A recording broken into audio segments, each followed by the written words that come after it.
This will be a clean and fair fight. You need to obey my commands, protect yourself at all times. Now hook them up. This is the co-main event, the bantamweight division. Joseph Benavidez taking on Dominick Cruz. We are scheduled for 3 rounds here in Las Vegas. All right, gentlemen, now bring it on, come on.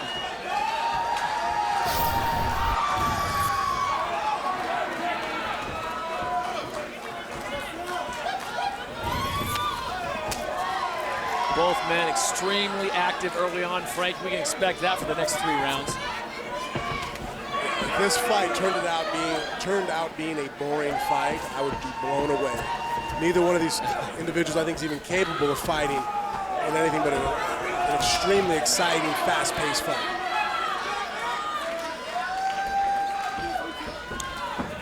It's interesting to see how Benavidez is going to deal with the reach advantage that Dominick Cruz has, and how Dominick Cruz is going to deal with the unorthodox striking of Joseph Benavidez.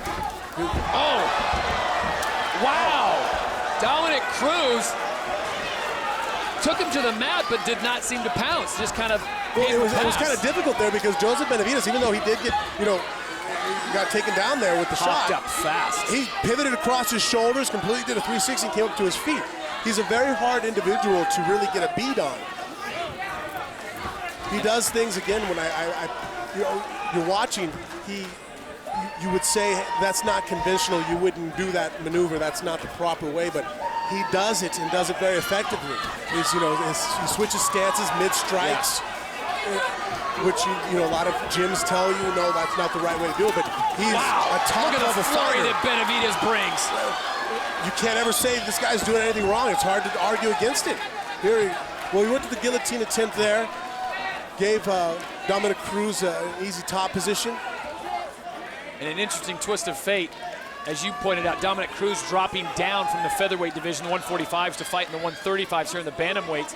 His one loss came by way of Urijah Faber when he was fighting in the featherweight division, and Joseph Benavidez trains with Urijah Faber. So I'm sure Benavidez is well scouted on what Dominick Cruz can do. Look at that. Guillotine. Does he have a good enough grip in there? Cruz recognizing it. Well, the good thing about that, even though the guillotine itself might not have finished Dominick Cruz, that got him off his back. You gotta love the pace that the bantamweights bring here in the WEC.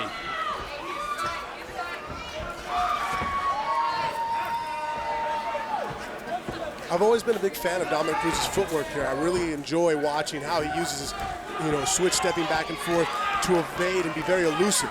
He comes back, and not only is he able to avoid you, but he's very dangerous on the counter back on the angles. Benavidez connects on a short left. Oh, nice knee.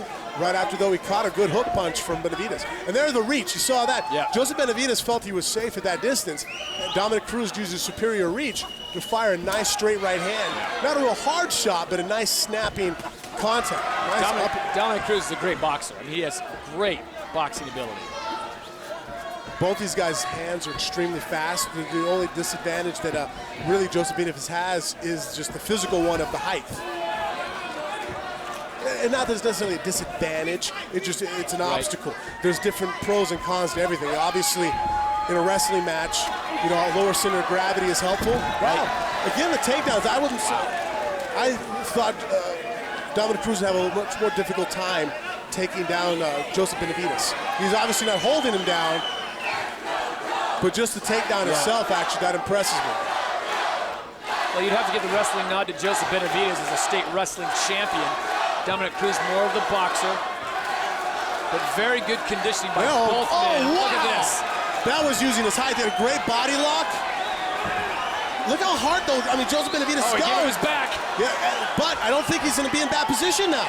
Wow. That was awesome. Look at this. What a scramble. He did, like you said, you're not supposed to give up your back, but right there, he was getting mounted, he gave up his back, and he used it to get out of that position, and now he has Dominick Cruz pushed up against the cage. You made a good point, Frank, earlier about even if that guillotine doesn't work, for Benavidez. Cruz's head is down, and Benavidez recognizes to bring a knee up. Just lets him know that it's either going to be the guillotine or a knee, so get ready. And also, again, from the bottom, you guillotine somebody or you attack from the bottom, Dominick Cruz has to back out of that attack, and so he gives up the top position.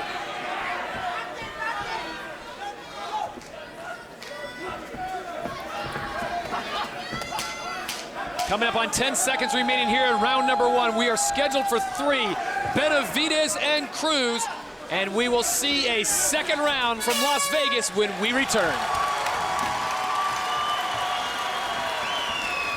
That's so impressive. Look at the ability and speed which he came out of that maneuver. That's almost disheartening when you do the right thing and the other guy just completely is just such a quick and explosive guy and just scrappy. All right, Frank Mir, going to the corners of both fighters, what do you tell Dominick Cruz if he's your fighter? I would look to go ahead and use my reach. You know, he has to catch Benavidez with the superior reach that he has, coming in and throwing straight punches down the middle. By throwing the hook punches, he's shortening up his reach, and he's not taking advantage of the fact that he is the taller opponent. Benavidez is just coming with a flurry. You have to somehow get there. There we go. Nice straight punch. You have to get some of the respect back. Yep. There he comes. And a flurry coming from Dominick Cruz. Momentarily stunned Joseph Benavidez, and Benavidez is going to go back to that guillotine, see if he can catch Cruz. Now watch for a knee. Cruz is going for a nice, he had the underhook to a knee tap, and he's still almost trying to force it in. And Cruz, and excuse me, Joseph Benavidez is using that guillotine again to keep him off his legs, because if he would have pushed in for that takedown, he would have put himself in a submission, Dominick Cruz. And right there, you've seen a nice elbow. Urijah Faber, really does a great job of that. So obviously training the same camp. Coming out of the clinch, yeah.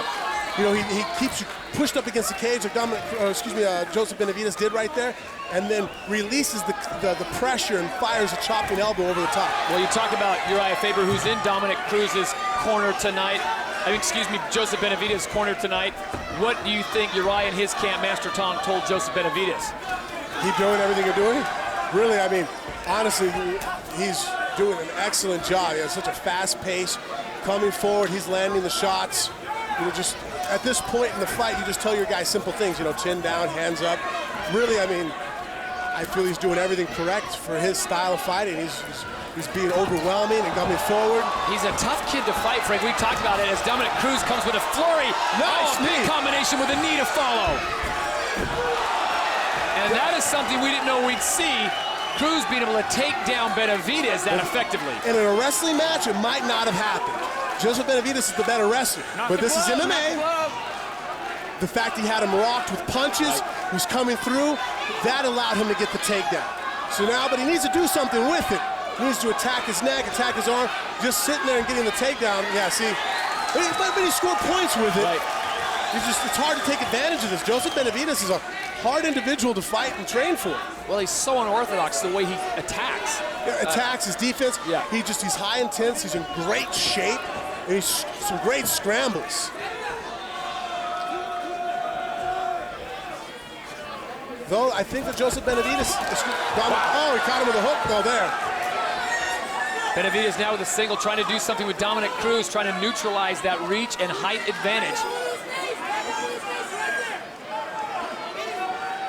I think he's holding on the leg there. He might have got caught. It was hard to tell from this angle. Right. But after that back knuckle, the spinning back knuckle, looked like Dominick Cruz faded back and caught him with a hook shot as he was coming forward with the knee. I'd have to see it on a replay. His back was to me, but I swear I saw him get caught with a right hook. And that might be why he held on to that single, not so much to get a takedown, but to get a breather. Benavidez in the white trunks, Dominick Cruz in the red.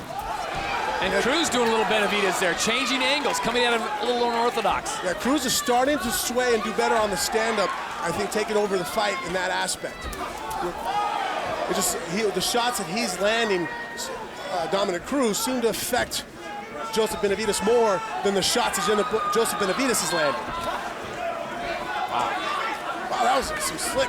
Yeah, he's quick. Both these guys are, isn't he? Well, that's why we got to get replay. The shots I think that I'm seeing, I'm like, I don't know. I'm going to rewind this. Love the pace of the bantamweights as we are under 1 minute to go here in round number 2. This one's scheduled for 3. A lot of pressure on both fighters, not only Frank to get this victory, but this is a very crowded division here at the WEC, and sitting atop the throne is Miguel Torres. Again, you're right. Winning is not enough anymore. The spinning back elbow.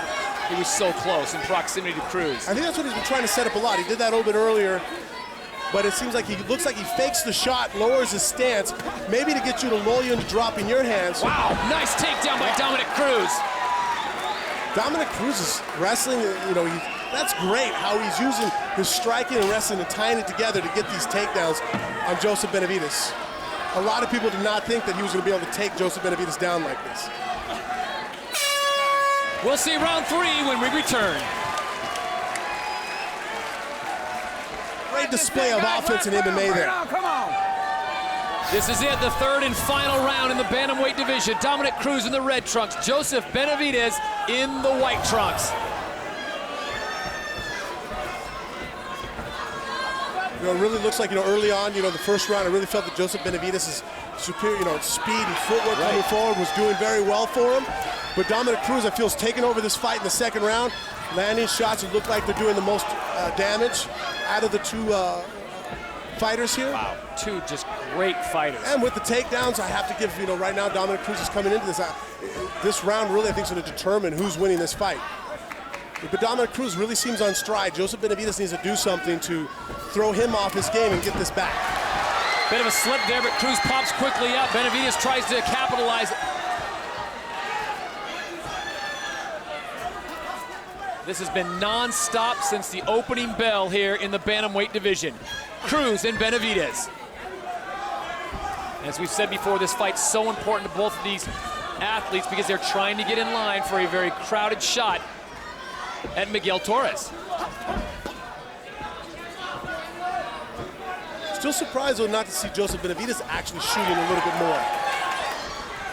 His ground and pound, especially in the Jeff Curran fight, was very impressive.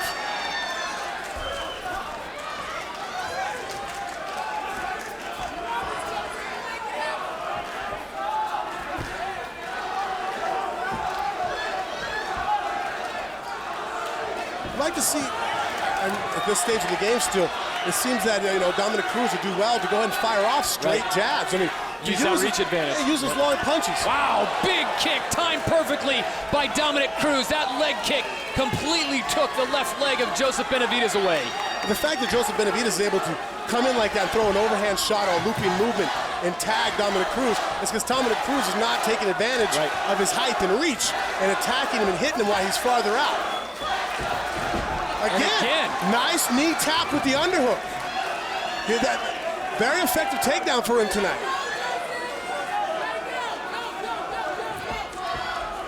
He's got the arm between the legs and digging an underhook underneath the far thigh. Makes it very hard for your opponent to belly down. Joseph Benavidez, though, is so hard to hold down. Yeah. So far, I haven't seen any potential of him, conceding the takedown and staying on his back to allow Dominick Cruz to work any kind of offense from the top, be it ground and pound or strikes. He gets the takedown and he's scoring points for that maneuver, but as far as able to capitalize, again, look how close their heads are coming together. There's all that range that Dominick Cruz could be hitting him. Joseph Benavidez is doing an excellent job of being the shorter opponent, but using his superior speed to close the gap, the hand combination. But that reach of Dominick Cruz has been really almost neutralizing Benavidez's attack. I mean, when he uses it, when he fires off that straight right hand, it does work for him. It's just that he's, as you can see, he's not even using really his left jab that much. All right, Frank, coming up on 90 seconds to go in this, the third and final round of this bout. What does Joseph Benavidez need to do to get this victory? Right now, it's such a close fight. Right. You got to think, okay, well, the takedowns are the only thing that really it's 1-0 on right now in this round. He's active. Both guys are coming forward. He either needs to land something, both guys, to be honest, need to land something that really helps steal the round for them. Wow, what an exchange. Or get another takedown. I'll tell you what, matchmaker Sean Shelby has done a great job of putting these two guys inside the cage. Well, this fight was destined for phenomenal, just an unbelievable fight. There we go. He got knee tap to a takedown, but spun through with almost like an arm circle throw. and got to his knees. Under a minute to go here in the third and final round of this bantamweight bout. What a tremendous performance. This one, Frank, is going to be tough to call. Yeah, I'm not going to be upset with whoever wins the fight, to be honest with you. It's so close. I will tell you this, though, I am leaning towards Dominick Cruz. I think because of the takedowns. Because of the takedowns and some of the shots he landed, like that. Oh, beautiful. See, yeah, I think Dominick Cruz ended up. Oh, definitely. Look at that flurry. That just really helped sell the case for him. He hasn't been on his back one time. He needs to sink the hooks, finish the fight in a superior position. Under 20 seconds to go, and he's taken Joseph Benavidez' back. Joseph Benavidez needs to start scrambling like crazy. Look how hard he is to get a hold of, though. I mean, Dominick Cruz, flattening him out. This is what it takes to get a title shot right here. And the fans in Vegas appreciate the battle we just saw in the bantamweight division. That's Dominick unbelievable. Cruz and Joseph Benavidez putting on a show. We will get the official decision when we return. And now, fight fans, after 3 rounds, we go to the scorecards. Give it up one more time for 2 of the most exciting bantamweights in the world. And here are your judges' scoring totals. Judge Glenn Trowbridge scores the bout 30-27. Judge Sal Diamato and Lester Griffin have it 29-28. All 3 for your winner by unanimous decision, Dominick